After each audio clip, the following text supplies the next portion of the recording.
अस्सलामुअलैकुम। आज मैं आपके साथ शेयर कर रही हूँ गरम मसाले की रेसिपी, जिस तरह मैं घर में बनाती हूँ और पूरा घर महकता है खुशबू के साथ और खाने भी बहुत अच्छे बनते हैं और मज़े मज़े के लगते हैं।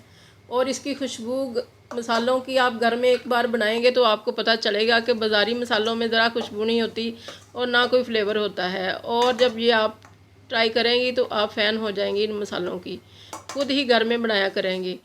तो ये मैंने 1 कप ले लिया ज़ीरे का, उसको हल्का सा रोस्ट किया, उसका कलर चेंज नहीं होने देना। इसी तरह मैंने साबुत धनिया भी लिया उतना ही जितना मैंने ज़ीरा लिया, और ये मैंने 1 टीस्पून इसमें अजवाइन ले ली। अजवाइन को भी हल्का सा रोस्ट करना है और आंच नीचे इतनी हल्की है कि नज़र नहीं आ रही, मगर पैन गर्म हो चुका है और इनको जलने नहीं देना। ये 2 टेबलस्पून मैंने काली मिर्चें ली हैं, इनको भी हल्का सा कर लिया रोस्ट। और फिर दालचीनी ली इतनी क्वांटिटी में, इसको भी रोस्ट कर लिया हल्का सा।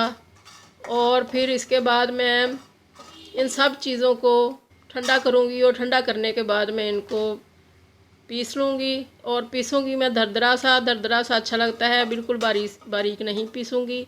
इतनी मैंने बड़ी इलायचियाँ ले ली और 10 से 12 अदद मैंने लौंग ले लिए, इनको भी हल्का सा रोस्ट। इलायचियों को पहले डाला क्योंकि वो अंदर तक मोटी होती हैं अंदर से, और लौंग ज़रा नाजुक होते हैं।